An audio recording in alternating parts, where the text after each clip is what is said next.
Hello, everybody. Welcome to the Ear Earners podcast. Here is me, Trevor Day, with my co-host Brock. Hey, welcome back to the Ear Earners. I know we took a week off there. We were kind of saying we were going to try and maintain putting up episodes during the holidays, but we couldn't do it. Missed last week. Couldn't keep up with. We couldn't keep it up, man. It was bad. Yeah, but we are doing it this week. So tomorrow's the New Year. So we're here on New Year's Eve. So. We let our viewers down. All patiently 5 of waiting. Them. Yep. And we didn't even issue a statement. No, I was trying to think about if we should issue a statement, but I don't think it was much needed. I don't know. Maybe everybody else does a break during this time anyways. So I think it was kind of ambitious for us to be like, we'll just, plow our way through it. I wish they wouldn't do a break because there's a lot of like downtime that I wanted some content and I couldn't even do it.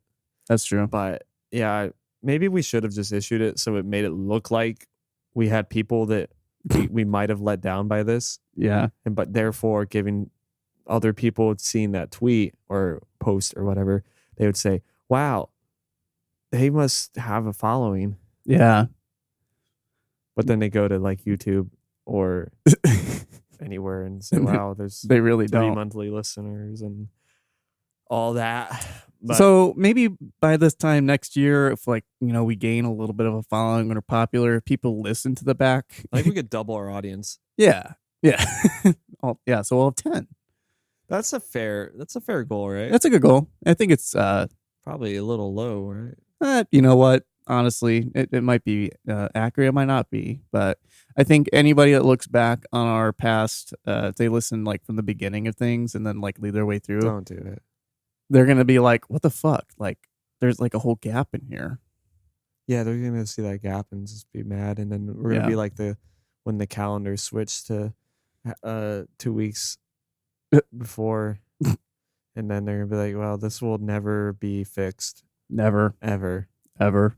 It's fucked. Yeah, and then we could make a lost episode, but it's not really lost because it never actually happened, but we could do it later. And then when people are looking into the lore of this podcast, the lore, they say it's out there. Yeah. Or we could just release when we originally tried to do podcasts. Yeah.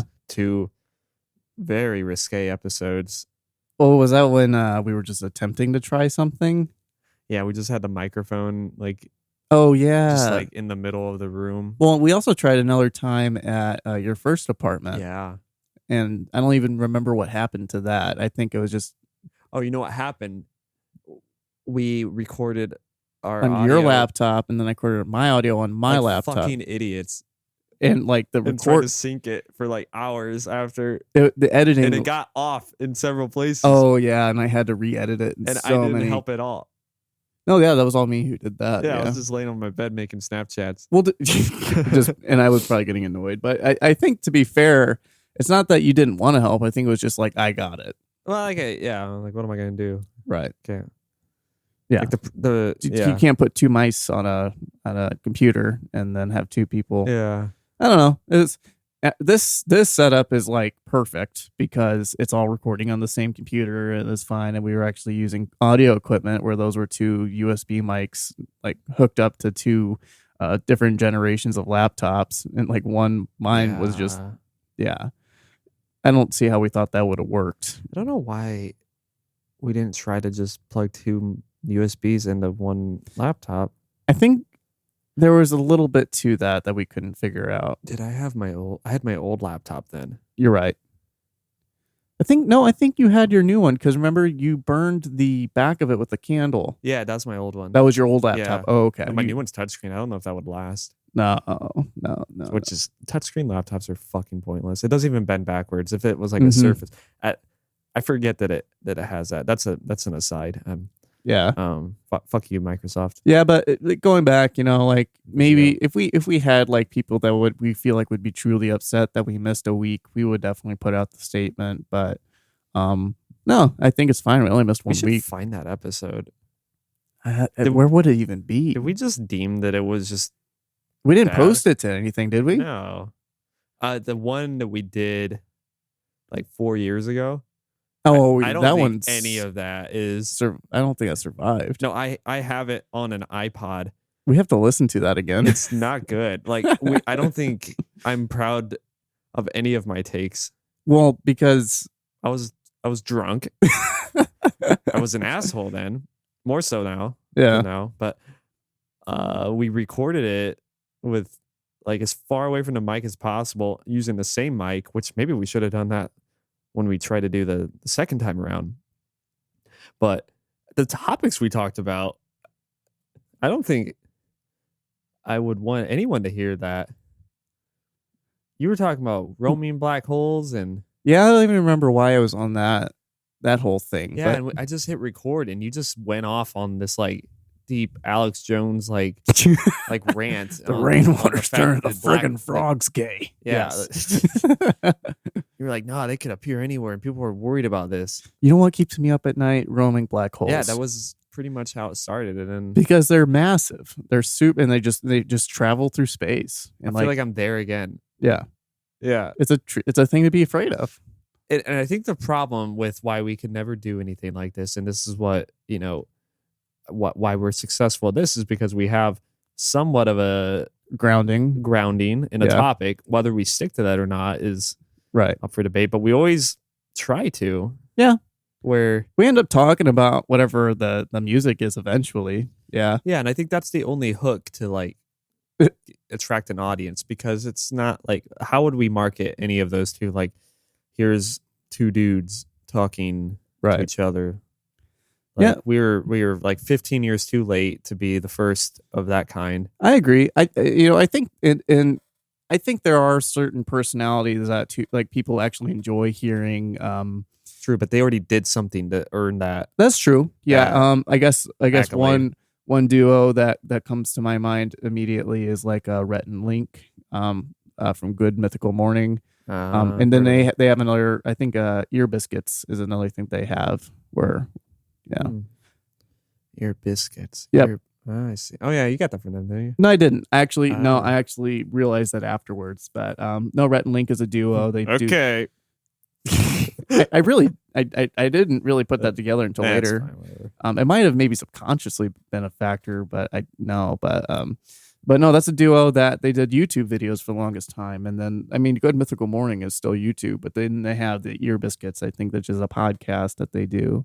And then other duos, God, I guess I can't think of any others. I'm sure there's plenty. Well, I mean, like Dax there's Shepard. yeah, and then but they all have kind of themes. Whereas I think theirs is just kind of like I don't know what their show's about. I think they just do different things, try different things. But then true crime podcasts, like I really like The Last Podcast on the Left. Jordan got me into them. And that's three people. They do a side show with just two people, Ben Kissel and Henry Zabrowski. But Yeah. they're hilarious. I love The Last Pod. Yeah, and they're probably like murder podcasts are good because It's like, really it's a comedy. you get humor, something out of it. Murder podcast shit. Like, do people get anything out of this? Like, if they were to, Like that's history, and you Yeah. learn something. But I think there's a little bit of history to what we do here, and I think it'd probably be a little bit more interesting if we pulled a little bit more of like the history of like the album and the artist. And I think we did a little bit of that. But the more that we kind of get off topic, I think the less time we have to really dig into that. But yeah, and sometimes I just assume people like if they're a fan of like Agalok, they probably know. they're not. They can read Wikipedia as well as we can. Yeah, true. So they probably know all that. They might Whereas- want to take they're like, Yeah. wow, I want to hear someone's take on this. Sometimes I like that. Yeah. And whereas like that show I was talking about, like they pour like hours, like that's their job. Like Yeah. our job, we have other jobs. Like this is a hobby that we're doing pretty much. It's a right? fun cast. It's a fun cast. Yeah. Yes. Whereas they have the time to pour hours into reading and research into the topic to make sure everything that they're saying is as accurate and entertaining as it can be. Whereas again, me and you we have a week and to listen to an album between the times that we're working and living our usual lives. Right? Yeah. Also, I think when you first start out, it's better to get exposure, like do more Like if you're working out, you should do more reps and then later on add more weight. Yeah. Like we should get out more episodes, because if we took time, Mm-hmm. it took us like 3 weeks in between because we're doing research, and we're putting so much effort in to possibly a deaf audience. Mm-hmm. And this is just easy and it's quick. Yeah. And maybe as time goes on, we can quit our jobs. I don't know. Well, we'll get the whole thing is, and I know we already have, is that we get better the more you get better at something, the more you do it. And I mean, we're not like our audience or anything, we're biased because this is the thing that we're creating, but we definitely have made improvements as we've been doing this, as far as, the conversation we're having. I know some mixing issues are still happening just because I'm learning and we're both learning how to do all this. Like we were discussing before we aired this, is that last episode, clearly I'm a lot louder than you are in it. Right. So like I'm because you dominate me. I'm a daddy dom. That's right. No one's shocked. But I'm not that turned off by something that's slightly off like that. Like, if anyone likes, like, this guy's not quite in the mix. If anything, I might distinguish us. Yeah, because I don't know. I think we sound different enough from one another. I agree. But maybe that helps.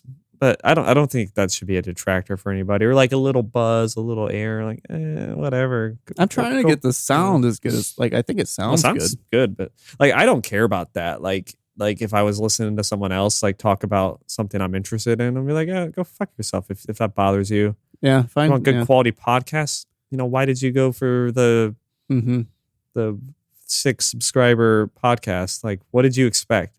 Right. You want me to put commercial quality into it? Right. Yeah. And I guess my hope is just to get it to a polish, and even if I think it's good. I just don't want to, sometimes like, they say like polishing a turd. I don't know.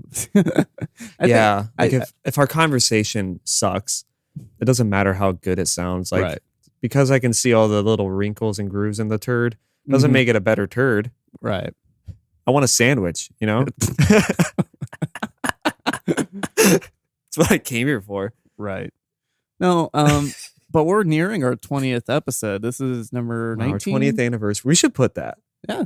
20th anniversary. Can you say anniversaries yearly, right? Yeah, it's but 20th episode that's a pretty big deal. That's a milestone for sure. 20. If we'd say 20th, we should clickbait, mislead everyone. Say, wow, they've been doing this 20 years. That would actually be a pretty funny idea, and it's not really clickbait if we explain why we did it. Because, like, I don't know, it's purposeful clickbait. Sometimes you celebrate 3-month anniversary. Yeah, that's true. Yeah, it's one of those words that's lost its meaning. 20th anniversary. Yeah. Well, they've been doing this podcast since 2001.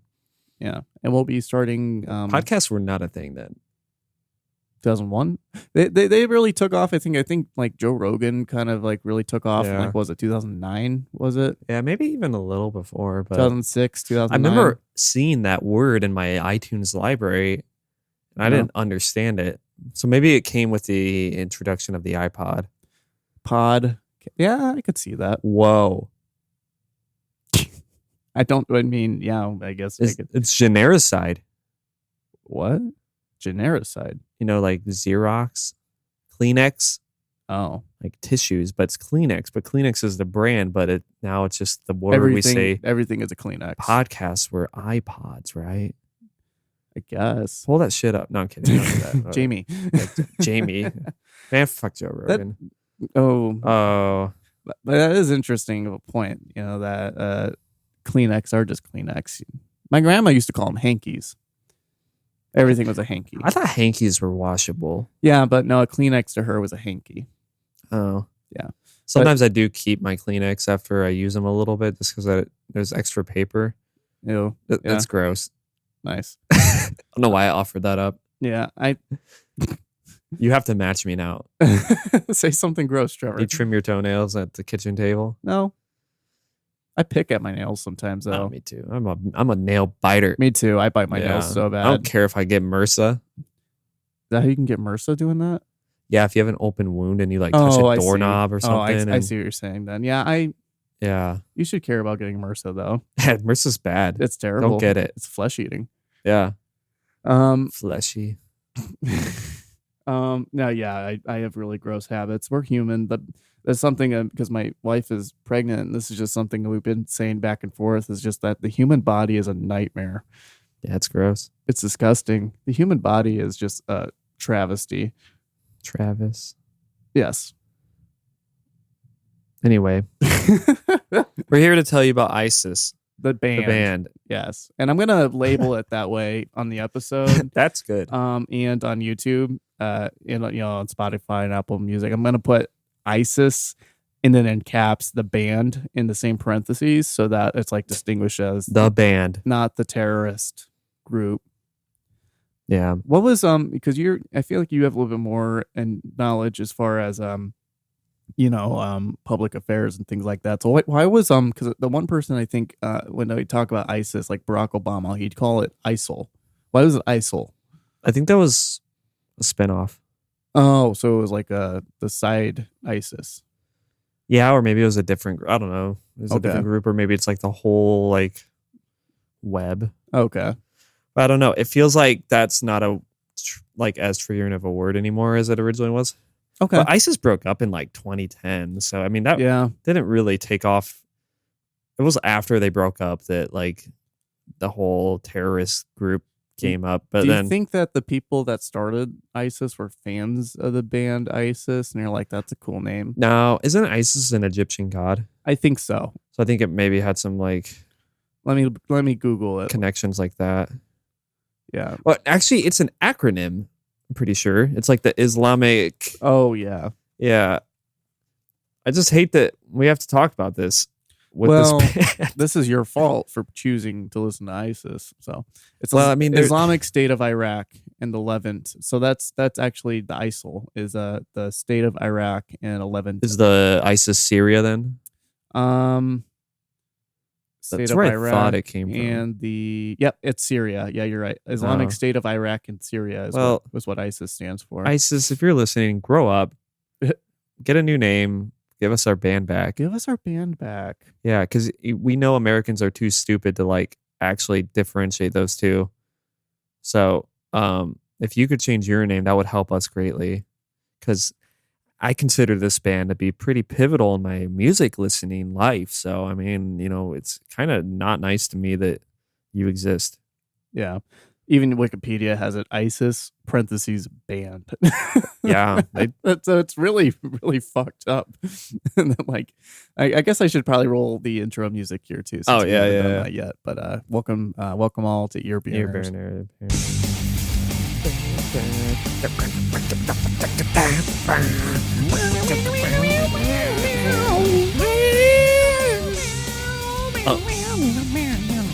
That's right. Yeah. Fuck it up, fam. Yeah.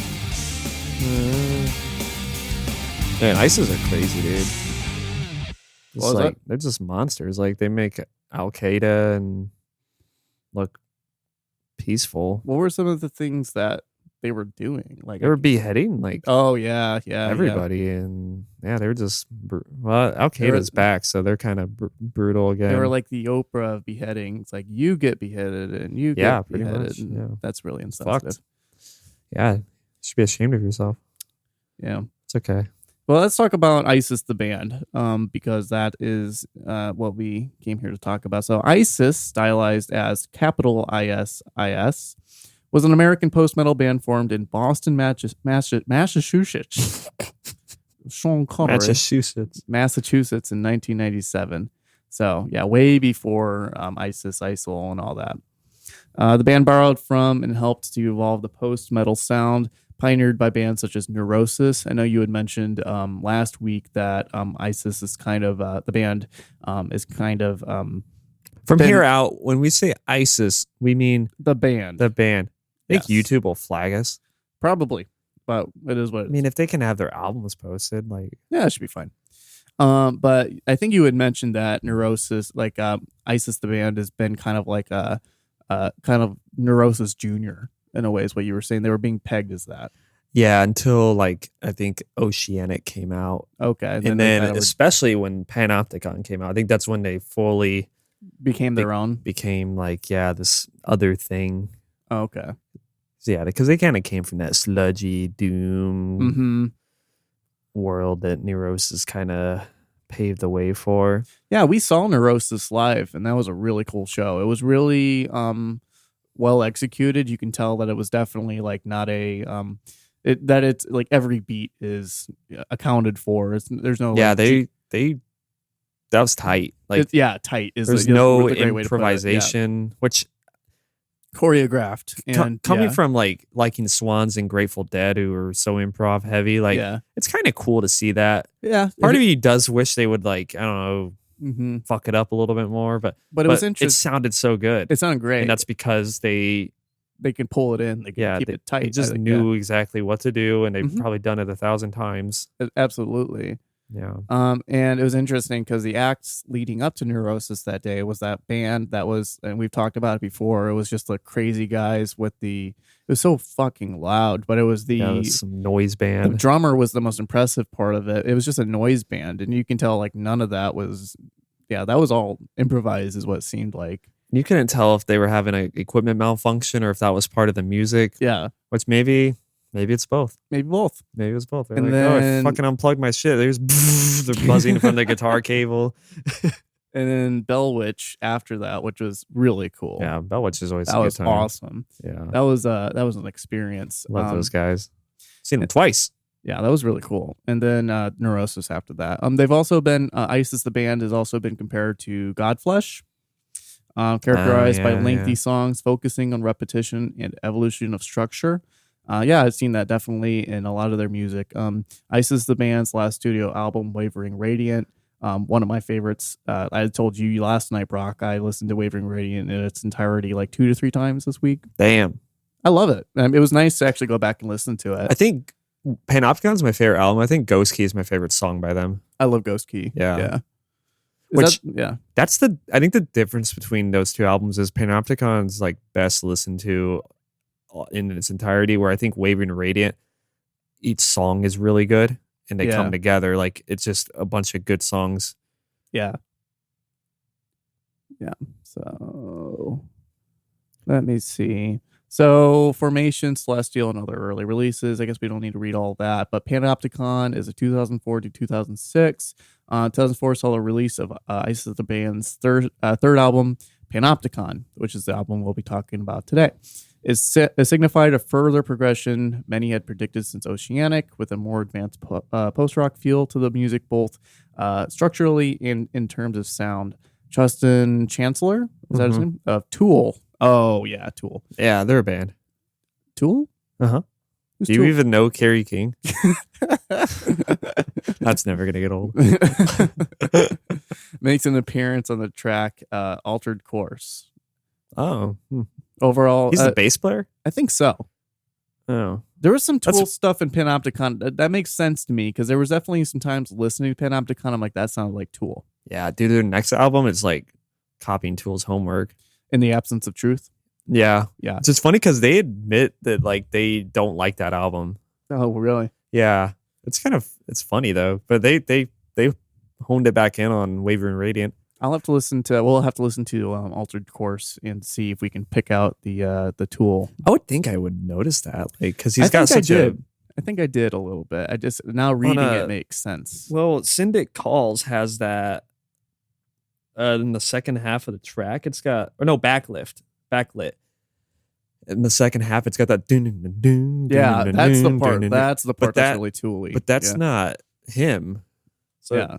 If he was to be on a track, I would have thought it'd be that. But I don't know. He's got such a distinct sound. I mean, say what you want about Tool. I mean, the rhythm section, pretty dope. Oh, yeah. Yeah, you can criticize the lyrics and all that. But dude, have you ever heard of the Fibonacci sequence?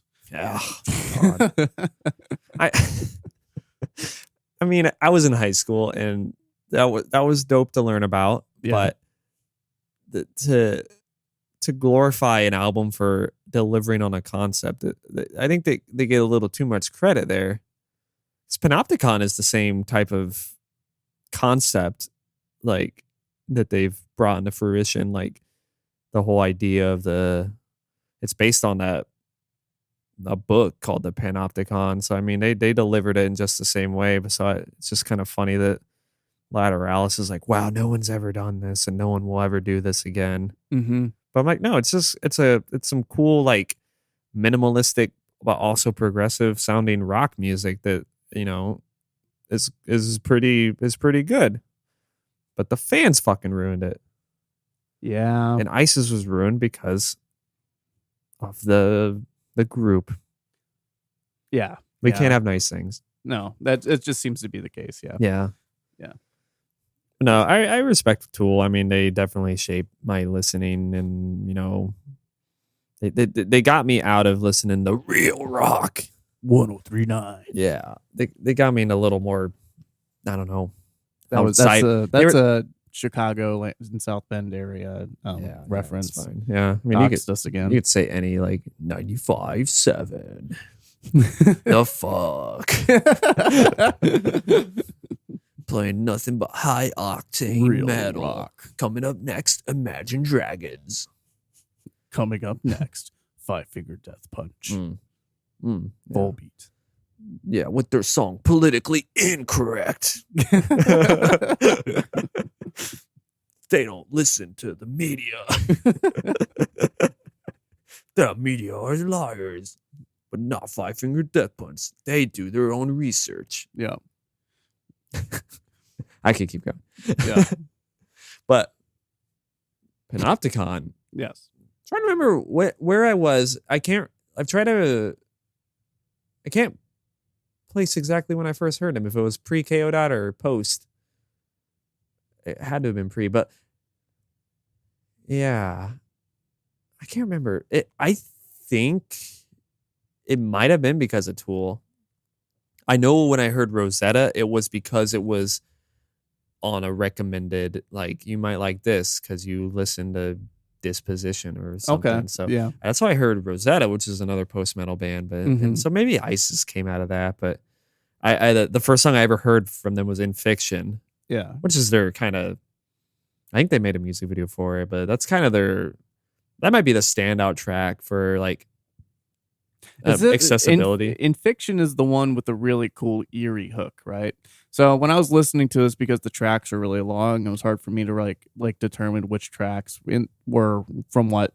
But dun, dun, dun, dun, dun, dun, yeah, dun, dun, dun, dun, the rhythms are really cool. But I think In Fiction was the one that has the really cool kind of eerie. It's like a perfect like post rock song. Got the slow build up and slowly builds. And when it kicks in and takes off, it's really cool when it does. Yeah. Yeah, and then it's got the most singing on it, I think, and I might be thinking of something else, but it definitely sounds like what they and it it shows their typical sounds. light or loud soft dynamic kind of ups and downs. And I also noticed that the singer does what's the singer's name again? Aaron Turner. He does a little bit more interesting inflections in this than he does in Wavering Radiant. I don't know if that changed after between this album and the one after this before Wavering.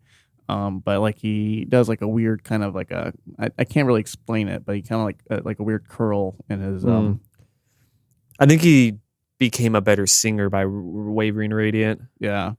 And that's the other thing with Aaron Turner, and because I was listening to Wavering Radiant and some of I listened to Panopticon. The growl. It sounds like he almost gets to a point of his growling and yelling that it's just he's yelling through shredding his fucking throat apart. Like you can listen to him, it's like that sounds like it hurts. Yeah, like it sounds like somebody Slipknot's Iowa. Yeah, it sounds like he's lost his voice and he's still yelling through it. Yeah. Like there's times I was listening to that, just like, is that even a growl anymore, or is that just some guy? Like it sounds like Aaron is like just yelling. Yeah, but it's funny because he's only gotten more visceral when he started Sumac. Yeah, like it got deeper. Yeah, so you would think that it would be fucked up by now. Yeah, so he must be using some technique that I'm not aware of, but I'm sure and maybe it just sounds painful, but he has something that he's doing. But like they're like at the point of like an end of a song, like I don't know if he just records straight through, and by the end of the song he's just like that's what he did in that take, but it sounds like he's just like at the like it sounds like he's tearing shit up doing it in his throat. Yeah. Which it sounds awesome. It sounds cool. I've always really liked his growls, and they're interesting. They're kind of unique. If you hear a song and you hear it start with Aaron Turner's growls, you know exactly who it is. Yeah. And what you're listening to. And the album there's been a few starts off just immediately with growls. Yeah. There's been a few times that you've played music for me, and I didn't know who the act was, and then as soon as I heard the first intro growl, I'm like, oh, that's the singer to ISIS. Yeah, it's one of his other 20 bands he's in. Yeah. I immediately recognized the voice. Yeah. So it's very like you can tell it's him. Yeah. And he's always had that, like their early shit when they're, more just heavy. Because Panopticon and Oceanic is really where they're like, let's turn the distortion off for a bit. But like, their early shit always had it. I think he was more raspy then. It's kind of like I can say the same for like early Opeth. Yeah. He really didn't hone in the growls until like My Arms Your Hearse or like Still Alive. And then by the time, what's that? Blackwater part comes out, it's got it nailed. And I can't decide whether the singing's that good on this album or not. It feels like he's about to crack at any moment. Yeah. Which might be a stylistic choice, but I don't mind it because I feel like because he's so back in the mix and the words are so obscured that, it really doesn't take away much from the music. I mean, it makes me think of Bark Psychosis. Yeah. But I mean, I think that guy's more of a bad singer than Aaron Turner, but I still love that album. I mean, because I don't think it's about the vocalist at all. But no, I love one thing I really love about this band is the riffs that they pump out, because they're really good at like the build, and then the riffs that they do make, they're really good. Yeah. Well, like it might this be song simple, but the song we're listening to, I think what's good about it this is one's kind of Tool sounding, but I love that each instrument's doing something different. You have the keys, you have the bass, and it's kind of, the bass is kind of carrying the melody. Yeah. Like right here, here are the, let me turn it up a bit. Yeah. We're in Fiction, latter half. Yeah. And then the guitars come in. Sorry, let me turn the monitor so you can see it too. Yeah. Yeah, we're like 6 minutes and 30 seconds into In Fiction off Panopticon. Yeah, so like the bass is doing the melody. The bass is really good in this Wavering Radiant. It's very present as well. Yeah. I'm trying to think of like what because these albums are by the same band, but they feel distinctly different from each other. Yeah. I feel like Panopticon is more reserved in a way. Yeah. Like it really focuses more on building and kind of, I don't know, more of an ambient feel to it, especially when you get like Incendic Calls and Altered Course. I mean, those are definitely really more instrumental and not super metal in a way. But Wavering Radiant, I feel like they just pull out all the punches and they kind of give you just a meaty metal record. Where they kind of do everything like that they've done in their entire career up to that point. Yeah. But let me pull up. But like when I think of my favorite songs from Panopticon, it's like the last track I think is now my favorite. In Fiction used to be, but I think the way they close it, like that's such a cool song, Grinning Mouths.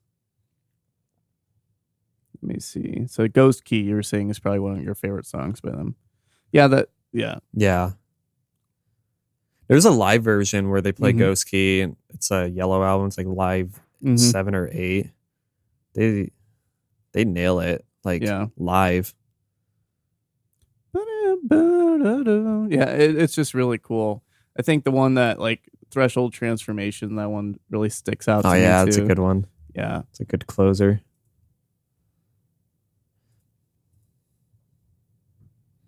One person I don't think gets enough credit's the drummer, because he's amazing. Yeah, there aren't other. He's spot on. Every beat. He's very unique on. drummer. Like for a metal band, like because the rhythms he chooses are like In Fiction's like got some like bossa nova feel to it. Dun, dun, dun, dun, dun, dun. You're right. It does. Yeah. Dun, dun, dun, dun, dun, dun. Yeah. Yeah. We're coming from like such a meathead sounding band to like, Let me see if I can find that group. it's the whole song, really. Yeah, it is. It's kind of groovy. Yeah. Yeah. I have always loved, the drummer to this band for sure. Because he's not just like, let's just lay on the double bass and very rarely do they go that route. Like as far as their riffs go, it's always very much like rock beats, which is probably why they have such a accessibility from other listeners.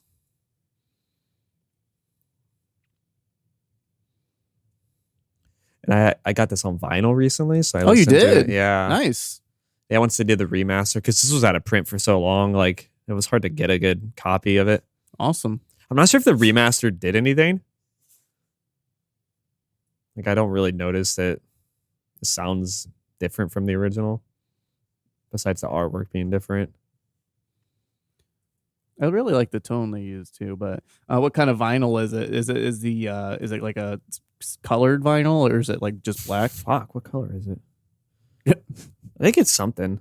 I just put it on last week and I don't remember what it looks like. Yeah. So back. It's a nice thick 180 gram vinyl. Yeah. Damn. But I listened to it on a sound bar because of. I like this rhythm here. Oh yeah, this song sounds so happy. Backlit, yeah. Yeah, backlit. It kind of has a Deftones feel to it. Yeah, ironic because they formed because the rhythm section. I was thinking that actually when I was listening to this because I was thinking Deftones and in my mind I'm like, is that a stretch? And then I remember it's like, oh no, they worked with Chino. Future Warrior is just an ISIS song. Yeah, pretty much the band. But this sounds like something that could be. This song sounds like something that could have been on probably either Saturday Night Wrist or maybe Koi no Yokan, or maybe even an earlier Deftones album or even White Pony. Yeah, but I don't see it being on Diamond Eyes just because it's too. Yeah. That album's just very much in your face. I mean, if anything, this might sound a little bit more like honestly, definitely Deftones' quieter moments. But honestly, yeah, one of their more quiet moments that you'd probably get in like Saturday Night Wrist. That's really wispy sounding. But honestly, it kind of does sound a little bit like Sex Tape, which is off of their Diamond Eyes album. Yeah, that song makes you twitch. It does. I've told you that before. Yeah, I've seen it. Whatever reason that song it gives me bad like whatever reason Sex Tape gives the song but yeah gives me like weird flashbacks. Strange. I don't know why. It's weird. It's really good. It just gives me weird flashbacks. I don't know why. I didn't listen to it when I was partaking in activity, but don't know. Anyways, backlit. It does sound like kind of like a Deftones. I can hear Chino for the song you sang. What song is that? That's what it sounds like. That is fucking that's what it sounds like. Oh, I have to look it up now. God damn it. It sounds like I know the song. It's so I thought you were making that up. You sang. It's off this, I think. It's Porno Yokon. I don't think so. I think it's Whoa, this predates Saturday Night Wrist, doesn't it? Minerva. It's Minerva I'm thinking of. Oh, I know Minerva. You kind of do you kind of hear it a little bit, and it'll go here in a second. So Minerva. Yeah, a little bit. That note there is always so Deftones, though. Yeah. That's what distinguishes the two, I think. Plus, Deftones is just so much more of a commercial band. Yeah. I don't know. Maybe they did listen to Deftones. I'm not sure. This is 2003. Wow. This would have been when they were recording Panopticon, so I don't know. But it sort of sounds similar to Backlit. But I'm not sitting here saying like they did like copy. I'm not saying that. I'm just saying they just make. I don't know. They copied Neurosis, but I feel like Neurosis later copied ISIS later in their career. I can just hear Chino wailing over this. That would have been a good feature. Yeah. You could see it too, though, right? I could see it. Yeah. Yeah. I mean, I wouldn't be mad if Chino was. No, I wouldn't either. Well, I wouldn't want him to do it on this particular song, but I mean, I guess that is why they got together and made a band. We'll have to review that one at some point. Palms. Yeah. I thought I had. Wait, actually, I still have that record. I thought I got rid of it, then I found it. Well, you let me borrow the CD and I gave it back to you. I had the CD too. Yeah. No, Sleep. I always think Team Sleep. Oh yeah, forgot about Team Sleep. Who's Team Sleep again? That's Chino. That's Chino. Yeah. I think it's just Chino. Just Chino. Yeah. Man needs to get a TV. He's as busy as Aaron Turner. Yeah.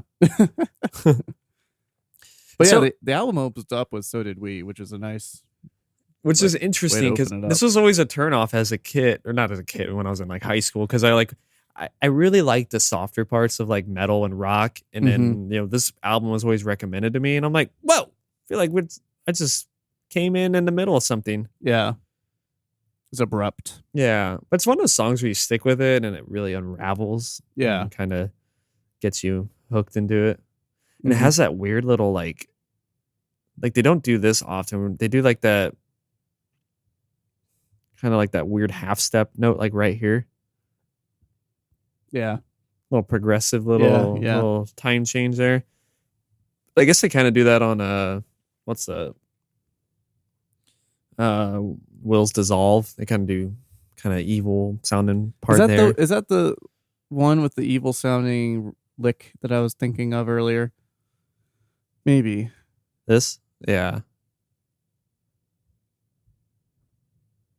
Kind of dissonant. Yeah. Come on. Yep. This is the one I was thinking of earlier. It's really cool. Oh, yeah, because it's got that little when the drums kick in, it's got a. But it sounds like it could be the soundtrack of a horror movie. Maybe. This change here. Right now. Yeah. That note there is. That's very interesting for them. It is interesting. Because they usually don't go that route. It's a little campy in a way. Yeah. Yeah, this is cool though. Yeah.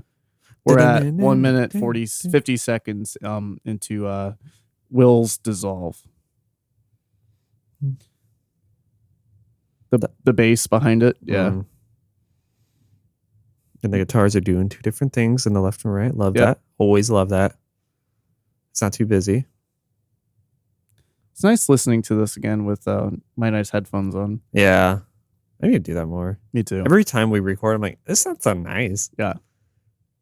It's like if I listen to my soundbar, it's all coming through one channel. In my car, I feel like I get more of the left, less of the right. The headphones, you really get the full stage. Yeah. But I listen with my AirPods a lot, but I don't feel like I get the same experience as this. Yeah, this is a good track. This is a really good track. It's really like the one I would say is like an interlude. Yeah. Because it kind of bridges the two halves of the album together. Yeah. Legitimately, because it's like 7 tracks and it's the 4th. Literally, it's the middle. Literally, it's the bridge. Yeah. I was trying to sound so profound. Yeah. But like mathematically, that would make sense. That would be, yeah. You'd be correct in that statement. Yeah, I'm cool. No, I think it's awesome. I like that song a lot, Will's Dissolve, because of that. It has that cool eerie sound to it, and then that dun dun dun, like the really cool build up there, and that, And then Syndic calls and altered courses.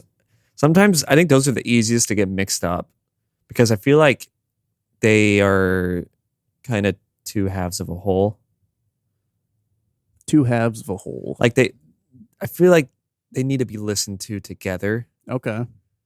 Well, I mean, I feel like the whole album needs to be listened to from front to back, but I feel like that little stretch from like 4 to 6 is important to have them all together. Yeah. Where 7, I could just put that on and Grinning Mouths and just say, let's just listen to this because it's a banger. Yeah. It's definitely the most, the beginning and ending tracks, I think, are the most like bombastic. Mm-hmm. Yeah, this song is cool because it's like, dun, dun, dun, dun, well, that would make sense. Isn't this the one that the guy from Tools featured on again? Are we on Altered Course? Was that one? Yeah, no, I think it said Altered. That's Altered Course. You're right. Altered Course is, I think that's entirely instrumental. Yeah, that's the next one. This is Syndic Calls. Dun, dun, dun. That inflection, you hear that? That. Yeah, what is that? Yeah, he does a little bit of a vibrato there. Do you think it's an accident, or do you think because I feel like he didn't really sing much? Well, that's not the first time. That's not the first time he does this on this album. That weird vibrato. Yeah, but I don't know if it's because he's just learning to sing. It's kind of weird. It's like, yeah, I'm making fun of him, but it's like, I mean, that's what it is. Yeah, I don't think the vocals are strong. Well, the singing is strong on this album, but I'm trying to remember on Oceanic if he sang a lot. Because some people debate whether they like Oceanic or this better. Really? Yeah. And then Wavering Radiant, I think, sometimes gets left out of the conversation. Really? Yeah. Because it's like I think I'm biased because that's what I know them from. That's the first I listened to them. Right. And you let me borrow the CD, I think, I think you had a CD of it, and then you let me borrow it, and I gave it back to you, I think. But yeah, I did. Yeah, I still have it. Yeah. And that's how I really got into them, because I listened to that like for like a month. I think it's a good place to start if you don't know where to start with this band. Yeah. Because good album. Because depending on like what you'd like out of metal, Panopticon could you could leave there saying this is a boring album because it's very, what's the word? I don't know if linear is a good word, but I feel like it's an ambient record, even though it's heavy. Where Oceanic kind of gives you a little bit of both. Which I don't know if you've listened to that album very much. Oceanic? Yeah. No. The Celestial is just like fucking Neurosis. Like, it's good. I think it's just Neurosis though. Yeah. Yeah, I mean it's probably their weakest album. But Oceanic and Panopticon really go neck and neck for like what people say is their favorite. Yeah. I'm trying to think of a good song from there, but to me, Oceanic is just a transitionary album.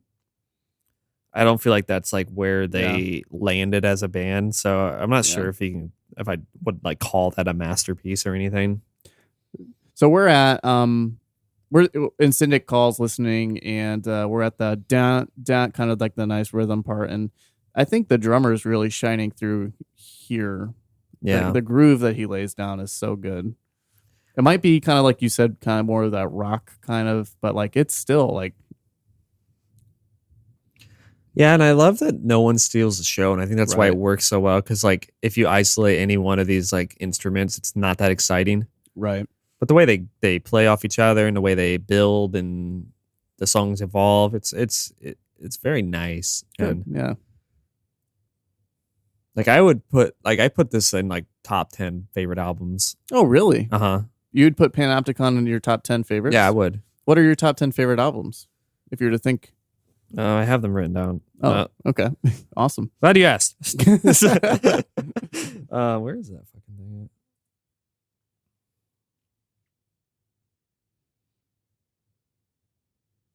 Yeah, I was trying to make like a little collage of it on Topsters, but I ended up making like a top 50 because I couldn't. I know every year you put your favorite album for that year. Yeah. You did my favorite 2021 list. Yeah, so I would say if I was to go in order, see, after 5, I feel like my top 5 is pretty tight. I'd say it's KO. Squires of the Eye, Swans, To Be Kind, Godspeed You Black Emperors, Lift Your Skinny Fists Up to the Sky Like Antennas to Heaven. Okay. Then The Mantle by Agalloch. Oh, okay. Yeah. And Two Hunters by Wolves in the Throne Room. Okay. Then I have Panopticon. And then I have Altar of Plagues, Teeth, Glory and Injury. And then Mars Volta's Francis the Mute. Okay. And Rosetta's Wake. And then Abigail Williams Becoming. As your 10th? Yeah. Is that an order of your favorite? I feel like Panopticon, like 5 to 10. I'm not sure like how I can like compare some of those. So I mean, I think it kind of falls apart after that. But I think probably the top 5 for what like the impact they had on me, I think is what really sticks with you with it. Yeah. Yeah, because they all kind of changed me in some way. Well, we talked in length last episode how Agalloch shaped you a lot in the time that you listened to it. So that makes it, I think that's a good way to kind of put in place like albums and not just that we enjoyed listening to, but how it impacted us. Yeah. Right? It's hard to like, I don't think that's changed for a long time, like 5 to 7 years. I think that's probably been pretty solidified. Yeah. That those albums. And I'm not sure what it would take to have something else bump it, you know, like as I'm older, like I don't think anything's going to hit me the same. I mean, I've been listening to an album lately that's been really growing on me, but I'm like, what's that? Well, we might listen to this in the near future. Oh, okay. And I also can't pronounce it, so. Oh, okay. All right. So we'll see. Yeah, because for one, it's been nice like having 2 extra weeks because like I didn't really listen to ISIS the band much this week. I'm like, okay. Well, what do we want to listen to? It was an easy week for you. It was an easy week for me. You gave well, me we homework. also had yeah, but you also had like if you were listening to it in prep for when we originally recorded, I mean, you had plenty of extra time to enjoy yourself. That's true. Motherfucker. It was nice to revisit this band anyways. I feel like this was still an easy album because you know the band. I mean, I don't know if anything. I didn't expect this to like. I think change your view on them that much, or I think more just appreciate where they ended up for the album you love. And I think this is the same conversation we had when we were doing My Damnation, and that like this hit you at a time in your life that it was really important to you. It really flipped you on your head of post rock and metal and like songs that you know. So this really shaped a lot of your listening at the time you're listening to it. And like you said, high school. So I think it was like either senior year or maybe like when I was going into college, but it had to have been around that time that I heard this. So I was getting out of the mall metal time. Yeah. So I think that's why maybe it doesn't have that layer, like that kind of impact on me, like where we both share the impact that Agalloch had. We both have that. Like this doesn't, but because I've listened to this band before and I've listened to, but I wonder if I had given you Panopticon. I didn't have it. So I gave you Wavering Radiant because I had that physically. If you had given me, what if that you know, this could have been yours too, but right. But I don't know. I like Wavering Radiant. Sometimes I do think it's better, but I think when I sit down, I'm like, well, I think Wavering Radiant is probably the best album that introduced me to post rock and post like that. Yeah. So I honestly don't know what it would have been like if you had handed me Panopticon instead, but like Wavering Radiant probably had the impact on me that this had on you. It's probably my exactly. Yeah, because it was the first album you heard by this band. Yeah, and I really like it. Yeah, so I could have been the same way if I'd heard that one. I think it was just because I watched or I read like a top 25 list once I learned this post metal term. Like, what is this post metal? Yeah, I would post metal. Yeah, I would definitely put Wavering Radiant up on some of my top favorite albums for sure. Yeah. I don't have a list in my head of my top 10 favorites. I know I really do like that one. God, I need to sit down and really figure out what my favorite albums are. I'm sure I can go on Spotify and see exactly all that I listened to, but I'm kind of all over the place, I think. But yeah. And it changes. It fluctuates. It varies. Yeah. Ebbs and flows with kind of like what I'm feeling. But yeah. But your list makes sense to me. And a lot of the stuff that's on there, you've talked a lot in that length about a lot of those bands and stuff. But, yeah, I think it's pretty tight. I mean, like I said, to prioritize it might be a little hard. Like, I think KO and Swans, like Godspeed. Swans is I the one thing with Swans is that I would love to really spend a time with an album instead of just knowing a few of their tracks, because the tracks by them I know are awesome, like brilliant. But I can't say here that I know a whole album back to front of Swans. To Be Kind is a good album, but I only know maybe 2 songs. Screenshot and A Little God in My Hands. Yeah, and Just a Little Boy. I'm just a little boy. Yeah, man, those albums are 2 hours long. Yeah, so it's hard. We could do it, but yeah, fuck, in a week. Yeah, are they really that long? They're all double albums. They're little unholy trinity. Unless somebody can show me, no other band has nailed just the chaotic noise that Swans is able to create in Screenshot. Or what song? A Little God in My Hands. Wow. Yeah. Yeah, it's that one. Oh, yeah. Yeah, it's so fucking good. Yeah, I don't know if anyone's ever been like that monolithic in their sound. Yeah. I mean, they're similar to Godspeed in like the song structures, but I feel like the chaos. Do you still have the Swans. picture I took of you and Michael? You Yeah. and Michael. Yeah, dude, that's a scary guy. Fucking video. I remember, yeah, that was cute. The Little kitties. Little kitties. Me and Michael. Yeah, I remember when I was taking that picture of you and Michael Gira, and I was terrified for you and for me, because the presence of the man alone is terrifying. It was like no flash. Yeah, no flash photography, please.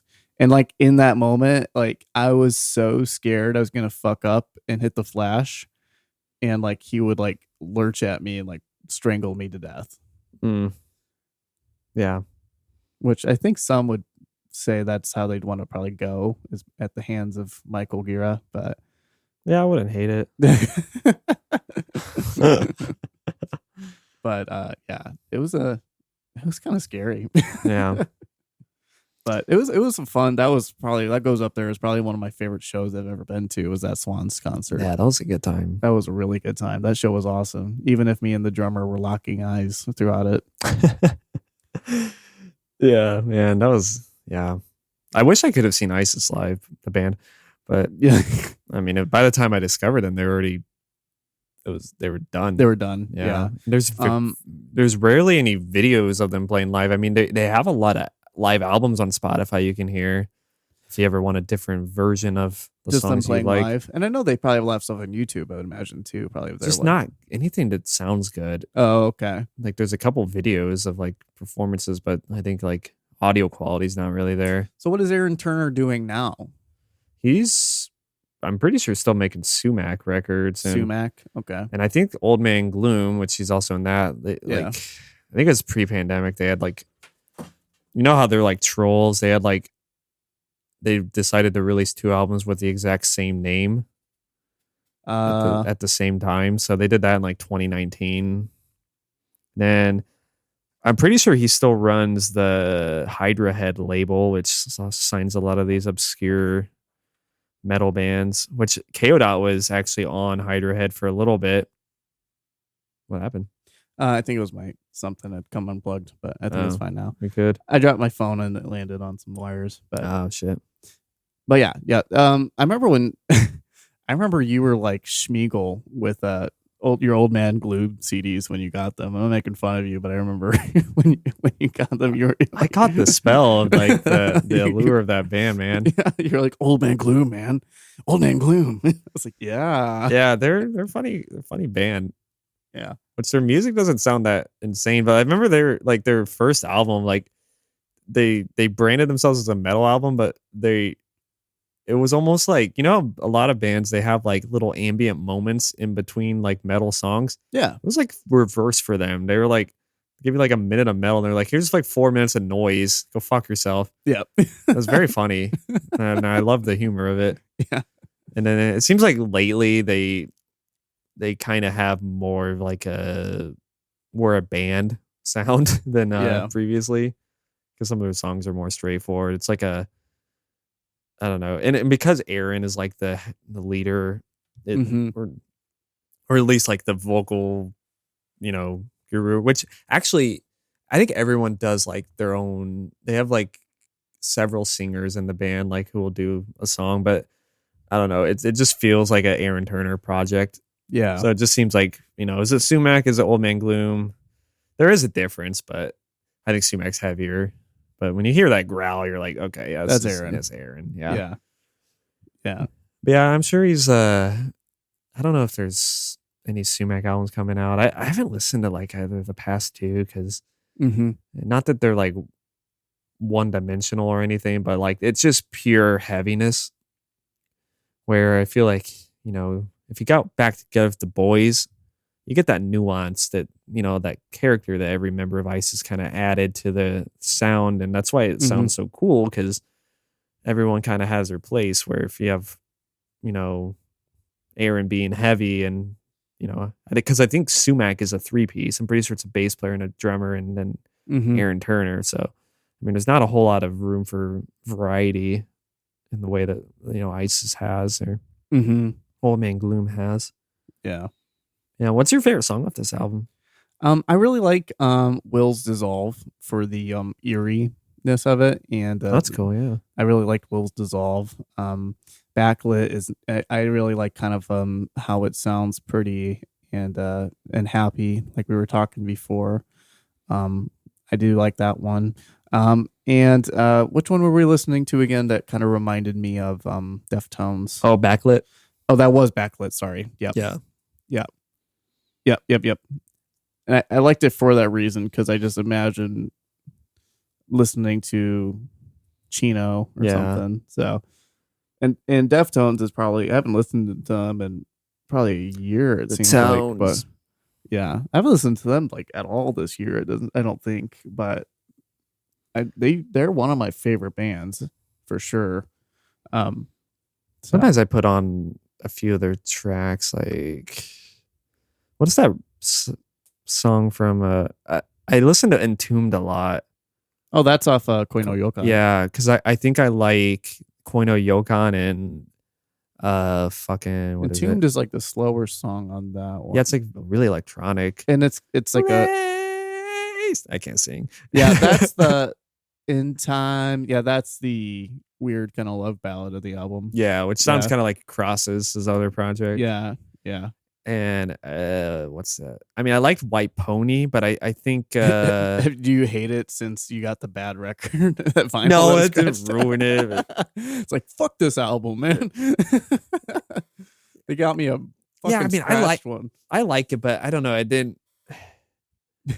Looking back, I feel like it's pretty hyped. It is very hyped, and I'm not sure if it's like really their best thing they've ever done. I mean, I like Digital Bath and Passenger. And I love Digital Bath. Passenger's okay. I mean, Change in the House of Flies. You know what I mean? Like, very good fucking song. Passenger because of Maynard. Yeah. Tool. Do you even fucking know? Yeah. Kerry King. The guitarist of Tool. The bass player of Tool. No, what's Diamond Eyes. I think Diamond Eyes and Koino Yokan are my favorites. Diamond Eyes is very it's very like radio friendly of their albums, I would say. Kind of. Yeah. I think one of my favorite songs of Diamond Eyes is fucking Rocket Skates. Oh. It's just I like insane. Diamond Eyes. Yeah, Diamond Eyes. Yeah. I just love that riff. It's not a riff. It's just and that's the other thing with Deftones is they're just chorus generators, man. Like they just make really good, catchy fucking. They need to stop though, because I feel like they're just copying themselves now with like the last couple albums. Yeah. I really like another song off that album I really like. Now You Met the Butcher or something. Oh yeah. Yeah, that's cool. That's so fucking cool. Yeah. They haven't topped like to watch, man. Yeah, it's really cool. Yeah, they're not that heavy anymore. No. Diamond Eyes, like, while it is like super radio friendly. Like Mhm. they're like, let's play a 10-string guitar and this and Yeah. just Yeah. While also, like, baritone 7-string. also Yeah. being melodic, which is One of my dad's cool. friends, my dad actually has a work friend. I'm not like gonna name names. I think he played in a I can't remember the name of the band. But it was a pretty well known band on radios. He wasn't the original band member of it, but he played bass for it. What was what I can't remember. You would know their song. Local H? No, it wasn't Local H. But my parents my parents like follow them because they've always played in like this area. But who is it? Oh, is it? I think that band's like, I do it for the drugs. Yes. Yeah. Who is that? Fuck, who is that? I do it just to feel alive. Man, they're so angsty. Holy shit. Yeah, but anyways, I'm not trying to like call this person out because they're a friend of my dad's, and he actually has one of the signature baritone guitars from one of the Deftone guitars. I can't think of their name off the top of my head right now, but but he had, and I played it, and it's a fucking. Was it the guy that died? I don't know. I don't think he died. No, I know there was somebody, but I thought that was the bass player. It's a baritone guitar 7-string, and it's a hunk of a guitar, dude. I bet. Those are meaty guitars. It's a fucking chunk of a guitar, dude. But it's cool because he played that riff, the dun dun dun dun dun dun, and he's a bass player, so he definitely has like the rhythm, like that's his like whole bread and butter. Like he can do like really good rhythms, and so he was playing it really good. He showed me another band that I listened to for a little bit. One of their songs, what was it? It was pretty good. I know we're completely off topic now, but at least we're talking about music. Yeah, fuck me. Holy shit. God, what was that band? It was pretty fucking good. I mean, they were of the same world, I think. It wasn't Godspeed. It was Godflesh? No, it wasn't. No, it was a song. I'll find it and show it to you at some point. I can't think of it right now though. But I like watching the Deftones guitar players like playthrough videos, but every time I put it on, I'm always like, play that top string. I'm like, why aren't you playing the heavy string? Right. Yep. Why'd you buy this guitar if you're only gonna play the bottom 6? Yeah. I just want like those shovel guitars people make, just with the top string on it, just so I can go burr, burr, burr, burr, burr, burr. Yeah. See, it's like I see that shit, and I'm like, I don't like these jank kids because they just want to play the zeros. But then I'm like, yeah, could play that string. Come on, yeah, go on. Yeah, I love those YouTube videos of the guys doing like covers, and they're just sitting there, just going like looking around the room, but they're literally just going dum, burr, burr, burr, burr. Yeah. Oh man, it's gonna kill me. I can't think of the that band that he was telling me about. But man, I don't know. Do I know them? I don't know if you know them. I'll find it and then I'll send it to you. But so Panopticon. I think Grinning Mouse is my new favorite song. Okay. It used to be in Fiction. And I think I like the buildup of So Did We on the second half is pretty sick, but Grinning Mouse is a good closer. Yeah. You know, that bar we frequent always plays this album like front to back. Oh, really? Yeah. I haven't done it in a while, but lately it's been like pop punk and the one we were just at last night. Yeah. Oh, I didn't know that. That's interesting. Yeah, they usually play like pop punk, I think, when we're in there. Yeah, it kind of depends on the They night. do have what you pointed out to me, which I thought was pretty cool. They have the Jane Doe album cover hanging. Yeah, and then they have the Godzilla painting by Jacob Bannon. Yeah. She also, singer of Converge. Yeah. So whoever runs that place is, well, one, they're a big Star Wars fan, which is cool. And then the other, they seem to have a pretty cool taste in music as well. Yeah. And I was in there last week and he had like a Dark Throne like themed shirt with the band, like with the bar name on it instead of the band name. Mm-hmm. Which I thought was super cool. And I said nice, logo. I like Dark Throne. He's like, whoa, you're like the third person to get that. I was like, there are 3 Dark Throne fans in this area? Yeah. Whoa. Oh, I found it. I found the song I was thinking of. Okay. He was like, yeah, I need to reach out to one of the band members and just say, hey, I'm doing this and don't sue me. I don't make any money off this anyway. So Sleep Token? Have you ever heard of them? nope. I've heard Sleep and Tolkien. The album's Sundowning is what he was showing me. It's, Sundowning. yeah, this is really genty sounding. Oh, genty, eh? Periphery. Yep. Yep. They didn't waste any time. No. I like the singer. Yeah, he's really good. I haven't listened to this in a couple years. It's genty, but it has like kind of a gritty. It's got a better tone than all these bands. Yeah. Ooh. Okay. Yeah, and this guy who was my dad's friend was like playing this and like hitting every note. He's badass. Yeah, this is pretty good. It's got that kind of grit that I want out of this genre. But does it have a big fucking bubblegum chorus though? Kind of, I think. Oh, it does. Fuck. Say it's when they could do the whiny singing after they have like the heavy part. I think it's coming now. Oh no, they had to slow it down a bit. I mean, this riff is so done though. Like, yeah, it is. It's fucking cool though. But the drums are kind of cool. It's very Deftones meets gent. Yeah, this is cool. They're doing different shit. Oh yeah. Oh my.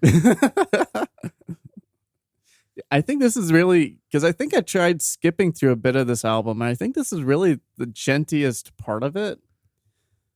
I mean, this is kind of cool too. It depends on where they go from here. That'll win me. I'm not trying to I haven't listened to this in a couple of years, so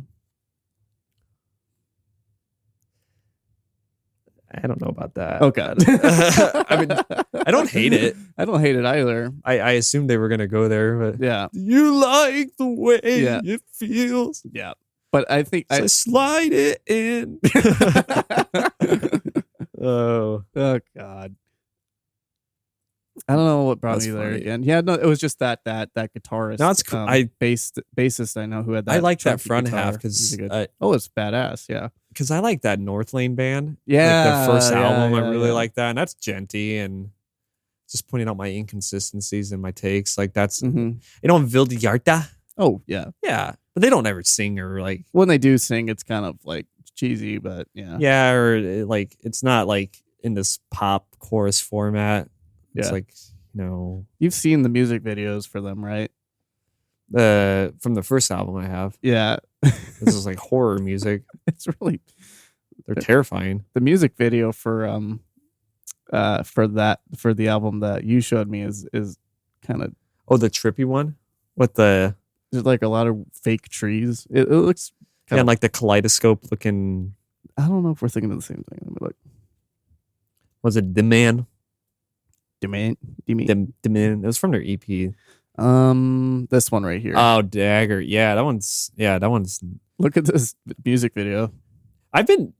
This is one of the few bands where I've actually been startled by like a change, like an unpredictable moment. This music video is so cheesy looking. I love the band, but like the set for this music video was really interesting. Also playing clean with the bridge pickup. Holy shit. Who does that? Yeah. It's very eerie. But like we get all these real tree branches and stuff and we're zooming in on it. Oh, you're dissecting this. This is a VFX React. Yeah. Look at these trees. What is happening? It's so bad. Are they fake? Yeah. They're like plywood cutouts. The problem is they shot real trees immediately before, and then you're like, what? I never noticed that. That's bad. Look at that. And you never fucking broke, so. And then they wait 10 years to put out a new album. Yeah. which is a good album. I It's great. don't hate it. Is it better? No.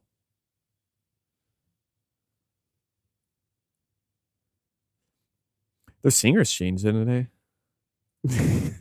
Also, I do they need two singers? No.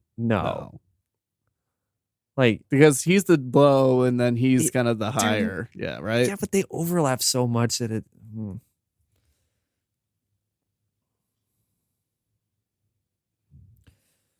Yeah, I don't know. I had to show you that because the first time I watched this music video, like I was watching it because I was like, oh, cool, I want to see their music video. And then I was just laughing at them and I felt terrible. But dude, this video is awful. Yeah. Well, man, we should probably wrap this up because Josh is texting us. Really? I said 8:00 because I'm always late to everything. Let me see. All the comments are nothing but nice, which I think they deserve because they are really good. But yeah, no, they're a good band. I don't mind. I think I'm just the only dickhead that's pointing out just how bad this. Actually, the VFX is very bad in this video, and you should be ashamed. Actually, I could have made this set from one trip to the hardware store. Let me see. Okay. Okay, so Josh is getting all right. So yeah, we talked a bit about the album, and I think it was a good album. I might listen to it just a bit more. I'll always come back to this band. This will always be have a place in my listening. You should try Oceanic too. Okay. Maybe okay. I don't know if Celestial's worth it or not. There's some good moments on that album, and it's just heavier. Okay. Yeah, I will less introspective. I will do that. That's a good word for this album. Introspective. Introspective. Okay. Yeah. All right. That was Panopticon by Isis the band. Awesome. Thanks for picking this one, Brock. This was a fun one. Thanks for letting me pick this one. Yeah. I mean, I don't have a choice really in what you pick, but nope. I tried swaying you at one point, but I figured, let's just keep the original idea. But so I guess it comes down to me picking for this week. And this is the album that'll lead us into the first episode of the new year. Wow. What's it gonna be? I don't know. You don't know? I have ideas, but I'm just like I'm kind of shuffling in my mind like exactly what I want to do. You want me to do the number thing? No. Because I was referring back to the list I made originally on my phone, and I'm juggling with whether or not I should pick this one because again, it's one that I really like. That's okay. And I think you're aware of it too. I mentioned this band a little bit when we were talking about the Dead Kennedys, just kind of ripping on them a little bit. But one of my favorite albums, probably on my top list, is Animals by Pink Floyd. Okay. You think that'd be a good one? Yeah, that's fine. I really love this album. I was actually listening to this album while I was also trying to listen to The Shining, and it was scary to me just how much, in my mind, at the time I was listening to both, that they really kind of overlapped one another. Again, Pink Floyd, yeah. They did the Dark Side of the Moon and Wizard of Oz. Oh, yeah. For those of you guys who don't know who Pink Floyd is, fuck you. Pink Floyd, of course, being all in all, you're just another brick in my balls. Yeah. We could do a breakdown of why I don't think The Wall's a good album. I remember we had an argument about that not early into our friendship, but like you were like, because at first The Wall was one of my favorites before I even listened to Animals, and you were like, nah, brah, Animals. And I was like, The Wall's great. And then I look back at it and like, bruh, The Wall's not that great. I think The Wall killed progressive rock. Oh, shit. Damn. We'll talk about that next week, maybe. Well, it's not my opinion. Oh, but we can dig into that. But if you look at timelines of quality of prog albums, and then it was like 79. Okay. What good came after that? Yes went on to like go pop with Owner of a Lonely Heart, and then Genesis did Genesis and Phil Collins, and like no one survived after that album came out for like just the bombastic prog albums, and it all went pop, so they killed it. You think The Wall killed because it's like this big double album of success, and they're like, let's do a movie and let's make this huge concept, and it okay. And I just really like Animals, but we'll Animals and Wish You Were Here. Yeah, pretty good, very good. I think that's their best. You're gonna the fucking Have a Cigar. I was kind of leaning towards Wish You Were Here. Just because of that fucking song. Have a Cigar is so good. I think Animals is probably more challenging of the two, because there's just like a bunch of hits on Wish You Were Here. There's a bunch of hits on Wish You Were Here, but Animals throughout front to back is amazing to me. Then if you want to be a pretentious fuck, then you like Uma Guma and Adam Hart Mother and what's the other one? Astronomy or I don't fucking know, but Uma Guma or Echoes. Like that's when you're a real pretentious snob, is when you're like, I like to listen to The Wind for 5 minutes before the song comes back in. Right. And they played it at Pompeii to an empty audience. But fucking balls, man. No, we'll listen to Animals by Pink Floyd next week. And I hope everybody has a safe and happy new year.